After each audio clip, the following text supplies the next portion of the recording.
నమస్తే ఫ్రెండ్స్, నేను మీ Surya Sunil. Welcome to Makara TV Telugu. ఈ వీడియోలో మనం 2025 ఫిబ్రవరి నెల మీనరాశి రాశి ఫలితాల గురించి తెలుసుకుందాం.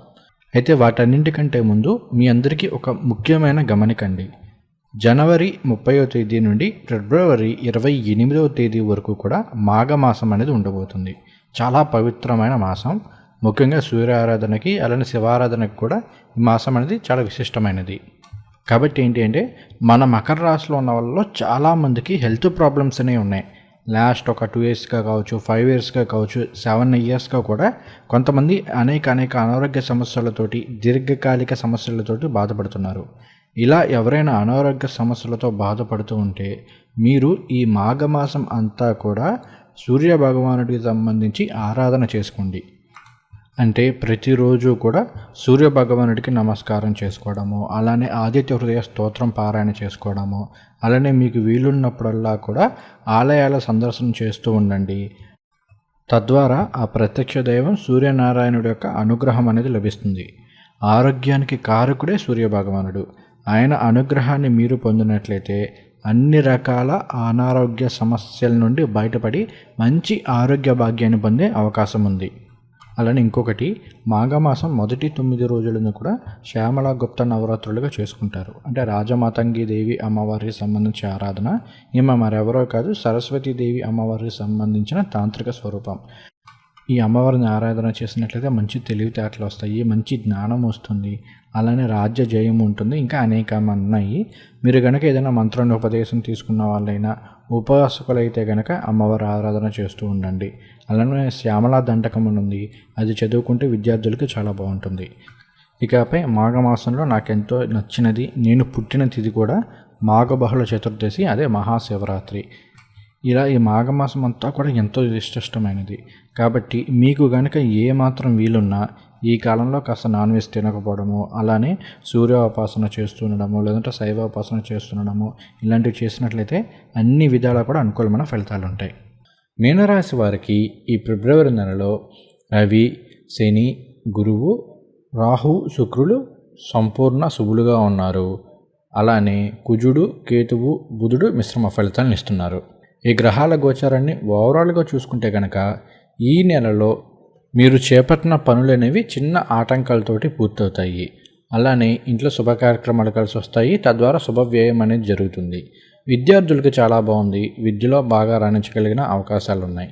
అలానే గతంలో కొంతకాలంగా భార్యాభర్తల మధ్య కావచ్చు, లేదంటే ప్రేమికులు, స్నేహితుల మధ్య ఏమైనా విభేదాలు వచ్చి కాస్త దూరంగా ఉంటుంటే ఈ కాలంలో ఆ మనస్పర్ధలు దూరం అయిపోయే అవకాశాలు ఉన్నాయి. అలానే క్రియేటివ్ రంగాల్లో ఉన్న వాళ్ళకి చాలా అనుకూలమైన ఫలితాలను పొందబోతున్నారు. అలానే దూర ప్రాంత ప్రయాణాలు ఉంటాయి, ముఖ్యంగా ఆధ్యాత్మిక ప్రయాణాలు ఉండే అవకాశాలు కాస్త ఎక్కువగా ఉన్నాయి. అయితే ఈ నెలలో ఏంటి అంటే కాస్త శారీరక శ్రమ ఉండే అవకాశాలు ఉన్నాయి. అంటే కొంచెం ఎక్కువగా కష్టపడాల్సి రావడం, ఇలాంటివి జరిగే అవకాశాలు ఉన్నాయి. అలానే ఏంటంటే మానసిక సమస్యలు, ముఖ్యంగా ఆందోళనగా ఉండడము, లేదంటే ఏదో తెలియని దిగులు ఉండడం, ఇలాంటివి ఉండే అవకాశాలు ఉన్నాయి. అలానే ఈ నెలలో మీరు కాస్త ఇంటికి సంబంధించి లేదైనా వాహనానికి సంబంధించి రిజిస్ట్రేషన్స్ కానీ ఇలాంటివి ఏమైనా చేసుకోవాలి అనుకుంటే ఆ అగ్రిమెంట్స్ ఇలాంటి విషయాల్లో కాస్త జాగ్రత్తగా ఉండండి. ఇక ఇప్పుడు మనం ఒక్కొక్క గ్రహాన్ని తీసుకుని ఆ గ్రహ గోచారం ఆధారంగా ఫలితాలు అనేవి చెప్పుకుందాం. ముందుగా రవి ఫిబ్రవరి 12వ తేదీ వరకు కూడా మకర రాశిలో 11వ స్థానంలో సంచారం చేస్తున్నారు. తదుపరి వ్యయరాశి కుంభరాశిలో సంచారం చేస్తూ ఉంటారు. ఇక్కడ అసలు రవి మీనరాశి వారికి ఏమవుతారు? ఆయన 6వ స్థానానికి అధిపతి. 6 అంటే శత్రు రుణ రోగ స్థానం, అలానే మన డైలీ యాక్టివిటీస్ని తెలియజేసే స్థానం.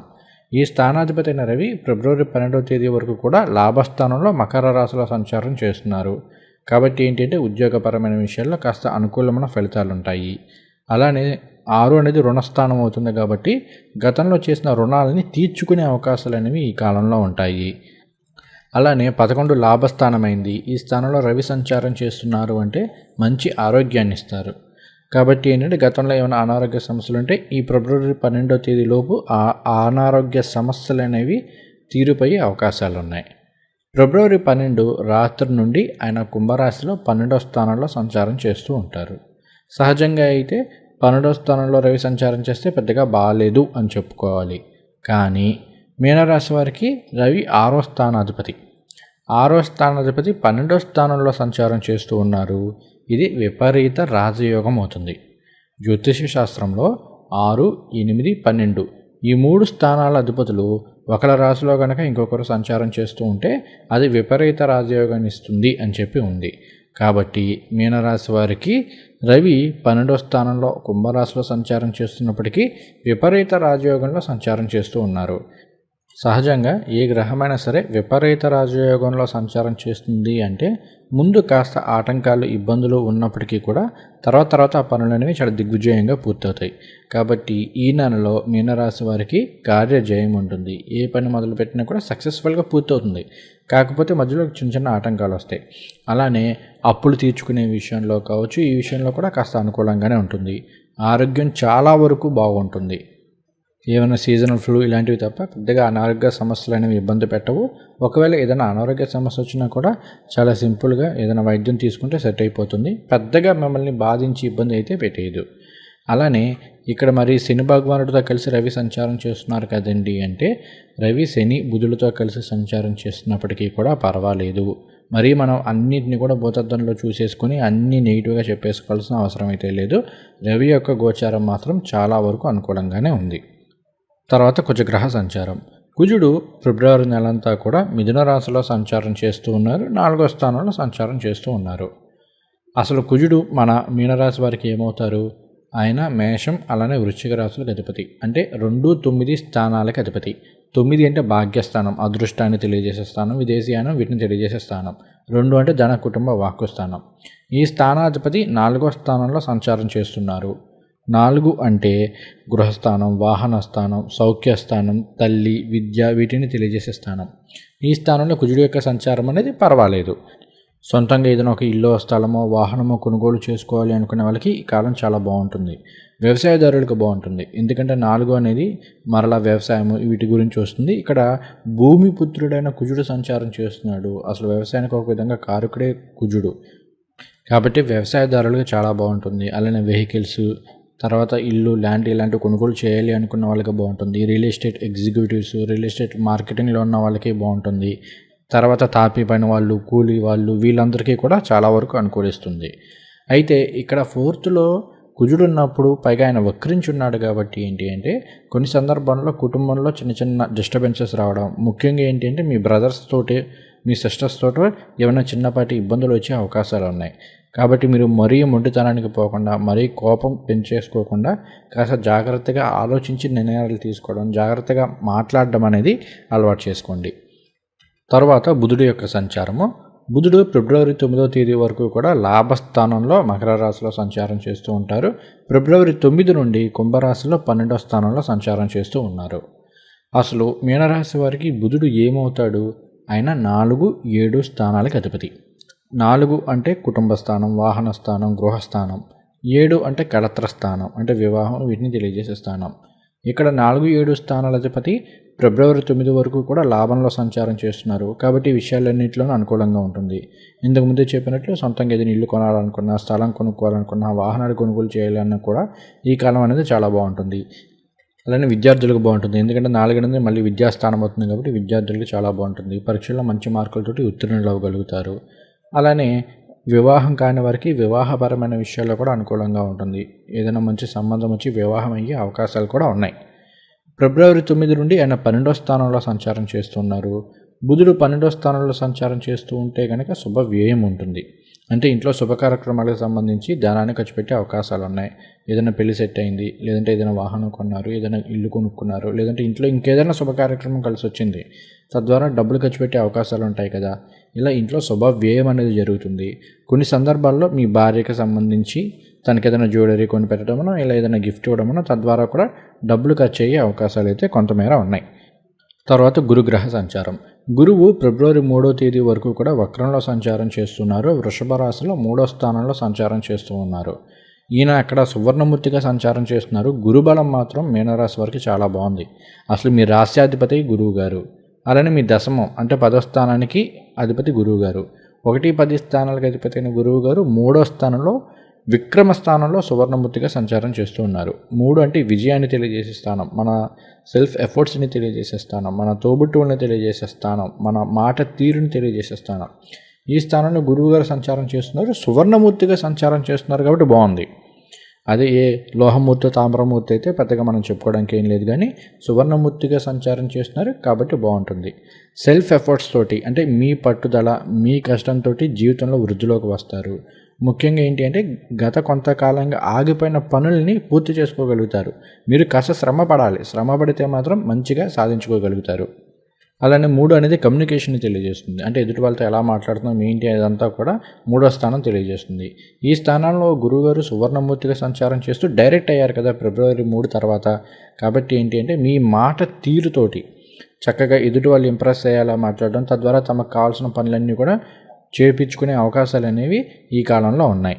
అలానే మీలో ఏదో సాధించాలన్న తపన పెరుగుతుంది. అయితే తపన ఒకటే అంటే సరిపోదు కదా, దానికి కావాల్సిన యాక్షన్ ప్లాన్ కూడా ఉండాలి. మొన్నటి వరకు ఏదో చేయాలన్నా ఏం చేయాలనే దానికి సంబంధించి మీకు క్లారిటీ ఉండకపోవచ్చు. బట్ ఫిబ్రవరి 3 తర్వాత ఎప్పుడైతే గురువుగారు డైరెక్ట్ అయ్యారో ఇక్కడ నుండి మాత్రం మీకు మంచిగా ఆలోచనలు వస్తాయి. అంటే ఇలా చేస్తే బాగుంటుంది, ఆ విధంగా చేస్తే బాగుంటుంది అనే దానికి సంబంధించి, అంటే మీ భవిష్యత్తుకి సంబంధించి కాస్త మీరు లైఫ్లో బెటర్ అవ్వడానికి సంబంధించి మంచి ఆలోచనలు వస్తాయి. వాటిని మీరు కనుక శ్రద్ధగా చేసుకోగలిగితే అటువంటి వాటిలో విజయాన్ని సాధించే అవకాశాలు కూడా ఈ కాలంలో చాలా ఎక్కువగా ఉన్నాయి. తరువాత శని భగవానుడి యొక్క సంచారం. శని భగవానుడు ఈ నెలంతా కూడా కుంభరాశిలో పూర్వభద్ర నక్షత్రంలో సంచారం చేస్తూ ఉన్నారు. ఇది మన మీనరాశి వారికి ఏమవుతుంది, 12వ స్థానం అవుతుంది. 12 అంటే వ్యయస్థానము, అంటే ఖర్చులు, తర్వాత నిద్ర, మోక్షము, ఆధ్యాత్మికం, ఆఫ్టర్ లైఫ్ వీటన్నిటిని తెలియజేస్తుంది. ఇక్కడ అలానే దూర ప్రాంతాలను కూడా తెలియజేస్తుంది. ఇక్కడ శని భగవానుడు సంచారం చేస్తున్నారు అంటే కాస్త విదేశీయానం ఉండడము, కాస్త దూర ప్రాంత ప్రయాణాలు ఉండడము ఇవన్నీ ఉంటాయి. అలానే ఇక్కడ శని పూర్వభద్ర నక్షత్రంలో సంచారం చేస్తూ 12లో ఉన్నారు. కాబట్టి ఏంటి అంటే కాస్త ఆధ్యాత్మిక ప్రయాణాలు ఉంటాయి, పుణ్యక్షేత్రాల సందర్శనం ఉంటుంది. ఎప్పటి నుండో వెళ్ళాలనుకుంటే ఆ పుణ్యక్షేత్రాలను సందర్శనం చేసుకునే అవకాశాలు ఉన్నాయి. తర్వాత ఏదైనా సర్వీస్కి సంబంధించి, ముఖ్యంగా ఏంటి అంటే ఆలయాలకు సంబంధించో అన్నదానాలకు సంబంధించో ఇలా స్పిరిచువల్గా కాస్త ధనాన్ని ఖర్చు పెట్టే అవకాశాలు కూడా ఈ కాలంలో ఉన్నాయి. అలానే కాస్త శ్రమ పడవలసి ఉంటుంది, బట్ ఆ శ్రమకు తగ్గ ఫలితం అనేది మీకు తర్వాత లభిస్తుంది. సో శని భగవానుడి యొక్క సంచారం పర్వాలేదు. ఆయన అక్కడ రజితమూర్తిగా సంచారం చేస్తున్నారు కాబట్టి కొంత అనుకూలంగానే చెప్పుకోవాలి. అది ఏలినాడ్స్ అని ఫస్ట్ ఫేస్ అయినప్పటికీ కూడా మీరు పెద్దగా ఆందోళన చెందవలసిన అవసరం అయితే లేదు. రజతమూర్తిగా శని భగవానుడి యొక్క సంచారం అనేది అనుకూలంగానే ఉంటుంది. తర్వాత రాహువు యొక్క సంచారం. రాహువు ప్రస్తుతం మీ జన్మరాశిలోనే సంచారం చేస్తూ ఉన్నారు. అక్కడ ఆయన తామ్రమూర్తిగా సంచారం చేస్తూ ఉన్నారు. రాహువు 1లో సంచారం చేస్తున్నప్పుడు ఏంటంటే అనేక విషయాలు తెలుసుకోవాలన్న ఆసక్తి ఉంటుంది. అంటే ప్రతిదీ తెలుసుకోవాలి, అదెలా జరిగింది, ఇదెలా జరిగింది, అదేంటి ఇదేంటి, అలా ప్రతిదీ తెలుసుకోవాలన్న కోరిక ఎక్కువగా ఉంటుంది. అలానే మనసు ఎక్కడ నిలకడగా ఉండదు, ఒక విషయంపై ఎక్కువసేపు శ్రద్ధ పెట్టలేరు, ఇలాంటివి ఉంటూ ఉంటాయి. దీనికి మీరు కాస్త దుర్గాదేవి స్తోత్రాలు పారాయణ చేసుకున్నట్లయితే సరిపోతుంది. అయితే 1వ స్థానంలో రాహు ఉండడం వలన ఒక అడ్వాంటేజ్ ఏంటంటే మంచి క్రియేటివ్ స్కిల్స్ ఉంటాయి. వేరే వాళ్ళతో పోలిస్తే చాలా విభిన్నంగా ఆలోచించగలుగుతారు. అలానే ఇక్కడ మీకు ఈ నెలంతా శుక్రుడు కూడా రాహుతో కలిసి మీ జన్మరాశిలోనే సంచారం చేస్తున్నారు కాబట్టి ఈ క్రియేటివ్ ఫీల్డ్లో ఉన్న వాళ్ళకి, ఆర్టిస్టులకి, వీళ్ళందరికీ చాలా బాగుంటుంది. అలానే రాశిలో ఉన్న మహిళలకి చాలా వరకు అనుకూలంగానే ఉంది. మీకు హెల్త్కి సంబంధించి పర్టికులర్గా ఈ పీరియడ్స్ ఇలాంటి వాటిలో ఏమైనా చిన్నపాటి ఇబ్బందులు రావచ్చేమో, కానీ మిగిలిన అన్ని విషయాల్లోనూ మీకు అనుకూలంగానే ఉంది. తర్వాత కేతువు యొక్క సంచారం. కేతువు 7వ స్థానంలో సంచారం చేస్తూ ఉన్నారు. ఆయన కూడా తామ్రమూర్తిగా సంచారం చేస్తూ ఉన్నారు. అయితే ఇక్కడ వృషభ రాశిలో ఉన్న గురువు గారు ఆయన 5వ దృష్టితోటి కన్యా రాశిని వీక్షిస్తున్నారు కాబట్టి కేతువుని మరీ మనం నెగిటివ్గా తీసుకోవడానికి ఏం లేదు. కేతువు కాస్త ఆధ్యాత్మికము, మోక్షము ఇటువంటి వాటికి కారకత్వం వహిస్తాడు కాబట్టి అటువంటి విషయాల్లో అనుకూలమైన ఫలితాలు ఉంటాయి. కేతువు ఇచ్చే నెగిటివ్ ఎఫెక్ట్స్ని గురువు గారు నిలిఫై చేస్తున్నారు కాబట్టి పర్వాలేదు, అనుకూలంగానే ఉంటుంది. ఇక ఈ గ్రహాల గోచారాన్ని ఓవరాల్గా చూసుకుంటే కనుక ముందుగా విద్యార్థులకు చాలా బాగుంటుంది, మంచి విద్య వస్తుంది, పరీక్షల్లో మంచి మార్కులతోటి ఉత్తీర్ణులు అయ్యే అవకాశాలు ఉన్నాయి. కాస్త శ్రద్ధ పెట్టాలి. ముఖ్యంగా ఏంటి అంటే మన ఆలోచనలు అనేవి చదువు మీద కాకుండా వేరే వాటి వైపు వెళ్ళిపోయే అవకాశాలు ఉన్నాయి కాబట్టి, ముఖ్యంగా శుక్ర రాహుల కలయిక ఉంది కాబట్టి కాస్త జాగ్రత్తగా ఉండండి. చదువు మీదే శ్రద్ధ పెట్టండి, మంచిగా సక్సెస్ అయ్యే అవకాశాలు ఉన్నాయి. తర్వాత కాంపిటేటివ్ ఎగ్జామ్స్కి ప్రిపేర్ అవుతున్న వాళ్ళకి చాలా బాగుంటుంది. రైతులకి చాలా వరకు అనుకూలంగానే ఉంది. తర్వాత భార్యాభర్తల మధ్య కాస్త అన్యోన్య దాంపత్య జీవితం ఉంటుంది. గతంలో ఏమైనా విభేదాలు ఉంటే అవి చాలా వరకు తొలగిపోయే అవకాశాలు ఉన్నాయి. ప్రేమికులకు సంబంధించి చాలా వరకు అనుకూలంగానే ఉంది.